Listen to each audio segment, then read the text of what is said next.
the subject of fundamental of investment. In this lecture, I'll be talking about valuation of equity share. This is my fifth lecture on valuation of equity shares. In my previous lectures, I talked about dividend discount model or discounted cash flow technique. Means if you broadly categorize the valuation of equity share, there are three approaches of valuation of equity shares. One is called dividend discount model, in which we discount the future dividends with the required rate of return and tries to find out the intrinsic value of the share, which is also called a discounted model, that is discounted cash flow technique. And depending on whether the dividend, there are different models within that, whether the dividend will remain constant or whether the dividend will grow at a particular rate which will remain fixed for quite some time, or whether the dividend will grow at a fluctuating rate. On the basis of what will be the growth in the dividend or whether the dividend will remain constant, we value the share. Right? The other approach is called price equity ratio approach, which I discussed in my immediate previous lectures. I start talking about the price earning ratio. Let me revisit price earning approach very quickly. That price earning ratio reflects that how many times the price of the share is that of its earning. To put it simple way, that supposing the price of the share is 100 rupees and the earning per share is rupees 5, I'll say PE ratio is 20 times. That is, the share is quoting 20 times that of its earning. That is known as PE ratio. This ratio is widely being used because of its simplicity, and quite often this is being referred that to know whether the share is overpriced or whether the share is underpriced. Right? But what is the right PE ratio for a particular company or a particular industry? Friends, this depends on the various factors. What is the average PE ratio the company enjoys, average PE ratio, or whether the company enjoys higher PE ratio or whether the company enjoys low PE ratio, depends on various factors. There are no set rules for it, but if I generalize it, I will say that depending on the growth of the industry, depending on the growth of the company, depending on the future sales growth, depending on the dividend policy of the company, depending on the profit growth of the company, the market gives the PE ratio to a particular industry or to a particular company. What it means is that those companies which are having high growth of profit, means year after year, the profit is increasing, the sales is increasing, the industry is such and the company is such where there is less competition, there is no close competition, company enjoys almost a monopoly like a position, so where there is no near competitor near to that company. Right? Such companies where the profits are growing, where the sales are growing, company is in a niche business, is a new type of business, those companies enjoys very high PE ratio. On the other end, those companies where the rate of growth of profit is slow, rate of growth of sales is slow, right, and the pricing power of the company depends on the various factors, like there is a stiff competition within the industry. Those companies do not enjoy very high PE ratio, rather I would say those companies market gives low PE ratio to such companies.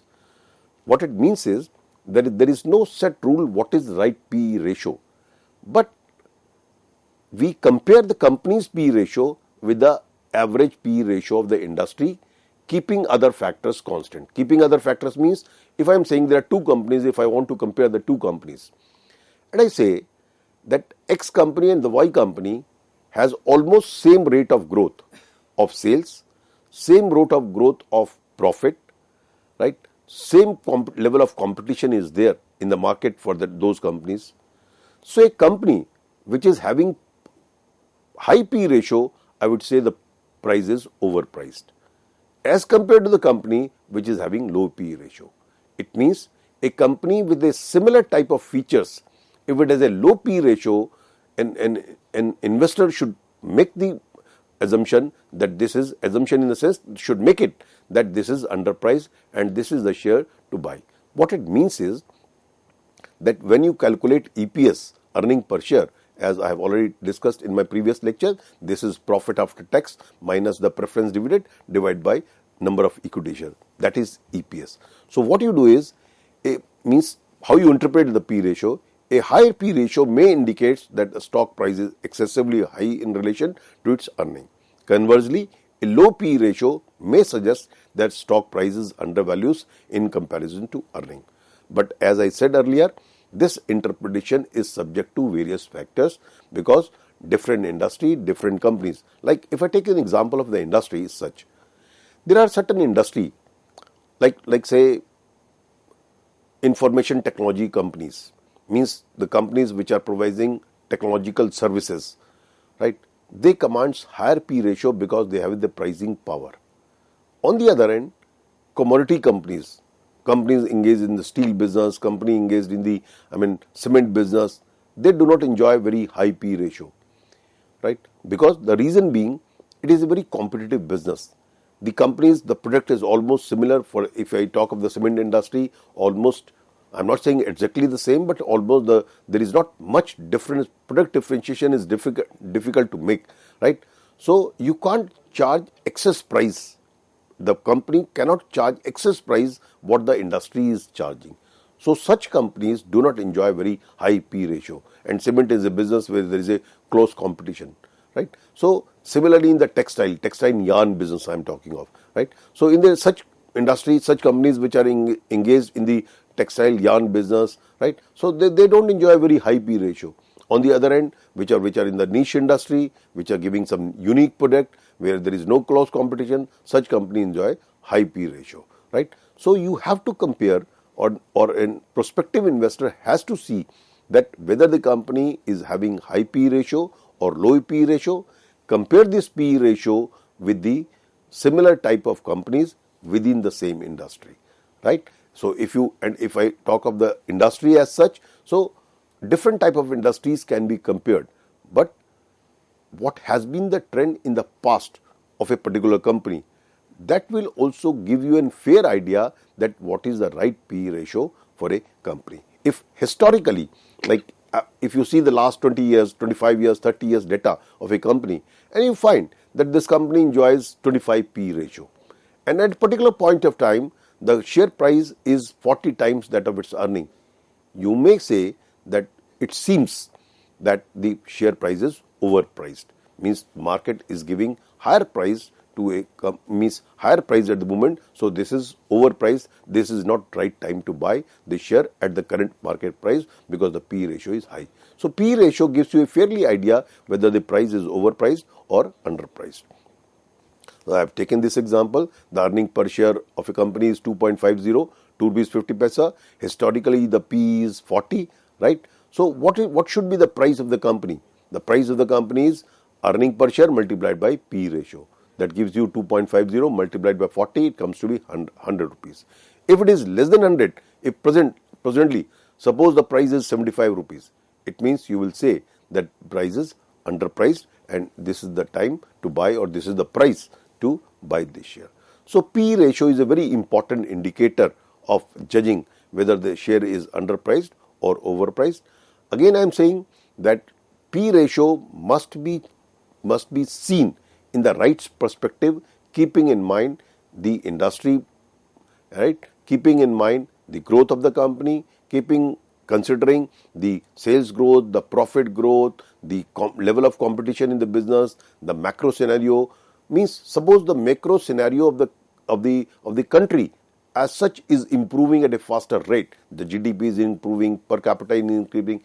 So in such a scenario, the market will give higher P ratio to the companies, right? So that in that case, you can judge that if macro scenario is improving, the business environment is conducive. So in that scenario, we can presume that the company will grow at a faster rate than in the past. So the price can enjoy a higher P ratio as compared to the past, right? So P ratio gives you a fair idea whether the price is high or price is low. So in order to judge the expected, means the right price of the share, you multiply expected earning per share with the P ratio of the industry or with a company of similar size within the industry. And then you can find out that whether the price is right price or not. Supposing in an industry, the companies of large companies I am talking of, by and large companies enjoy 15 P ratio, right? Means the price of the company, price in the industry of companies of large companies is 15 times that of its earning. So supposing a particular company which is in that industry is having 4 rupees as earning per share. So right price for that share is 4 rupees multiplied by the 15, that comes to be 60 rupees. The right price of the share is 60. If at the prevailing market price is less than 60, it means the price is underpriced. If it is more than 60, it means the price of that company at that point of time is overpriced. After talking of PE approach, now let me come to the third approach of valuation of equity share, which is known as capital assets pricing model. Friends, Sharpe was the one who propounded this theory of capital assets pricing model in 1965. He developed the CAPM to determine the required rate of return on security based on its systematic risk. Friends, if you recollect that when we talked about dividend discount model, right, or we said dividend discount model or the discounted cash flow technique, in that case, the dividends, future dividends are being discounted with the required rate of return of the investor, right? And then we find out what should be the price of the share. This we discussed in many lectures on the valuation of equity shares, that we discount the future dividends by the required rate of return. Friends, the question is, what is the right required rate of return? I am saying that my required rate of return of a particular company, if I invest in a share, is 12%.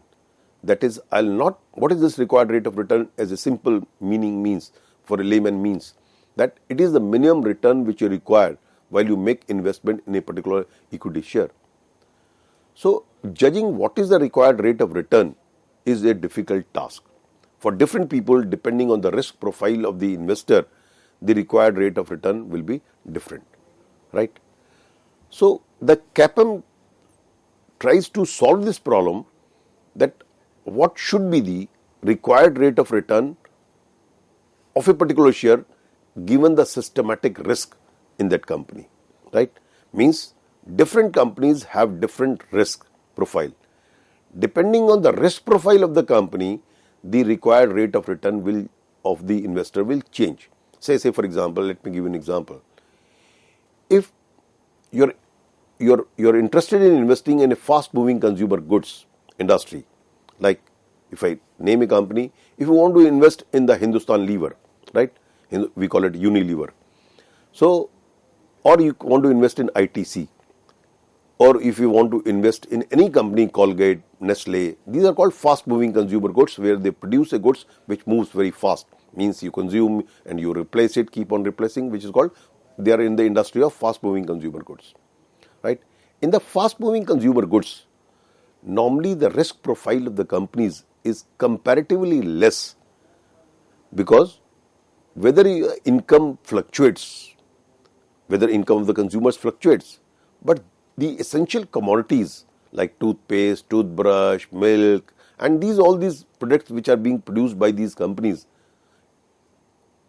the consumers tends to consume them. Means the income elasticity is low. Even if the income comes down, people tends to consume such item. So where the return is not certain, investor would like to have a higher required rate of return, right, as compared to the companies where returns are stable, like power sector, especially power distribution companies. There the government of India has guaranteed a minimum return to these power distribution companies, right? So there the risk of the investor in investing in such companies is less as compared to the companies where the income fluctuates very fast, or income fluctuation is large. So CAPM model gives you an idea that what should be the required rate of return of a particular equity investment given the risk profile of the company. So this required rate of return is used in valuation model under dividend discount model. As I said, when I talked about dividend discount model, we discounted the future dividends by a required rate of return. This CAPM helps us in finding out what is that required rate of return. So this model provides that return on a security, and its systematic risks are directly and linearly related. It means the return of the security, the required rate of return of the security directly depends on the risk profile of the company, and which is directly linearly related. So capital assets pricing model is given. I mean, this is the equation of the capital assets pricing model. KE is nothing but the required rate of return, is equal to RF, which is known as risk-free return. What is risk-free return? Let me give you the equation first, then I'll explain all this. So required rate of return is equal to risk-free return plus beta into market risk. RM refers to the market risk minus the RF. RF means risk-free return. So what it means is required rate of return is equal to risk-free return. Risk-free return, like say, if you invest in a treasury bills, if you invest in the government bonds, RBI bonds, right? RBI bonds give you 7% return. Suppose the present rate of return on a 10-year yield is 10-year bonds is issued by the government of India, that is RBI, is 7%. I would say the risk-free rate is 7%. Means if you invest in a security where there is almost nil risk, no risk, that is called risk-free return.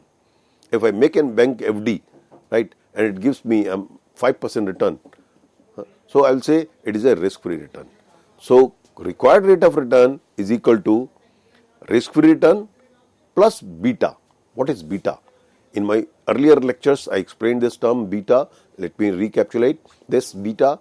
Beta is, what is the proportion of change in the equity shares as compared to the market risk, as compared to the change in the market index. Supposing BSE Sensex increases by 10%, and if the price of the equity shares increases by more than 10%, I would say beta is more than 1. If the market falls, the Sensex or the Nifty, which are the index of the BSE and NSE respectively, right, falls 10%, but the share of that company falls less than 10%, I will say beta is less than 1. Say for example, NTPC, National Thermal Power Corporation, which is a government company, which is in the power distribution, which is in the power production business, is a utility company. Thus, price fluctuations are normally less in the NTPC as compared to the other company, as compared to the Sensex. So beta of such company will be less than 1. If there are certain companies where the share fluctuation is more than the fluctuation in the market, I will say beta is more than 1. So required rate of return depends on the risk-free return plus beta multiplied by the return of difference between the market return and the risk-free return, right, which is known as the risk. That is, if I am investing in the market, I am expecting that return should be say 12%, and risk-free return is 7%. So this difference is called the market risk, 5%, multiplied by the beta. So required rate of return is equal to risk-free return plus beta into market risk minus risk-free return, right? So if those companies where the beta is more than 1, we say they are aggressive securities. So in aggressive securities, the required rate of return will be high, because aggressive securities, there are higher risk. Market falls by 10%, the price of the share will fall by more than 10%. These are called aggressive securities. So here the risks are high. Same is called the increase. If the market Sensex increases by 10%, the share price will increase by more than 10%. I will say beta is more than 1, greater than 1. So beta is greater than 1, these securities are called aggressive securities. It both ways, fall as well as increase. Means fluctuation in the share price is more than the fluctuation in the market index. So those companies which are having higher beta, which is having greater than 1 beta, they are called aggressive securities. In aggressive securities, there is a higher risk. If the risk is higher, the required rate of return should also be higher. If those companies where the beta is less than 1, it means they are normally known as defensive securities. As I have taken the example of NTPC, National Thermal Power Corporation, which is a utility company, which is a government company, like Power Grid, which is a power distribution companies. Here, the fluctuation in the share price is less as compared to the fluctuation in the market index, right? So these defensive securities normally have less than 1 beta, right? So they have lower risk. So when you invest, when a prospective investor tends to invest in these type of companies where the beta is less than 1, means there are defensive securities, the required rate of return is low, right? So here I have taken an example. Supposing a company is expected to pay a dividend of rupees 2 with a growth rate of 8%. That is, this dividend will grow at the rate of 8%. Presently, the risk-free rate in the market is 7%, of investment is 7%, and return of the market is 12%, right? And beta factor of the such company, which is known as XUV Limited, in our example, the beta factor is 1.25. What is the current price of the share, right? So what should be the current price of the share? So first of all, there are two steps involved. Firstly, I will try to find out what is the required rate of return of XUV Limited. And the equation of required rate of return is, the required rate of return is equal to risk-free rate plus beta into market return minus risk-free return. So as in our example, we have taken that the risk-free return is 7%, beta of XUV Limited is 1.25, it means more than 1, multiplied by market return, that is 12%, minus risk-free return 7%.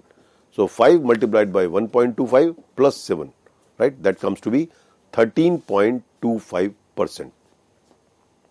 So this 13.25% is the required rate of return of XUV Limited. Now friends, we'll try to find out what should be the intrinsic value of the share.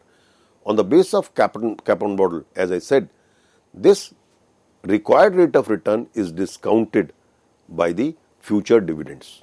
So future dividend is saying that dividend will grow at the rate of 8%. So what will be D1, right? So D1 will be, supposing 2 multiplied by the growth divided by the 13.25, right? So this is 2 divided by KE minus G, cost of equity, cost required rate of return is in 13.25 minus the 0.08, that is the growth, minus G, KE minus G, right? That comes to be 38 rupees 9 paisa. Friends, there should be 2 rupees plus the growth, that is D1. D1 is dividend, expected dividend. We are saying next year the company will give a dividend of rupees 2, right? So it is not D0, it is D1. So D1 is 2 rupees divided by cost of required rate of return, not cost of required rate of return, which we have just calculated on the basis of the beta of the company, on the basis of the risk profile of the company, right? Minus the growth rate. Growth rate is 8%. So 2 divided by 13.25, which is our required rate of return, minus the 8%, that is the growth rate, that comes to be 38 rupees 9 paisa. It means, given the risk profile of this company, the share price should be valued at 38 rupees 9 paisa. So friends, this is all about the valuation of equity share. So I have taken 5 lectures. If you want to go through this, that you have to see all the 5 lectures on the valuation of equity shares. Thank you very much.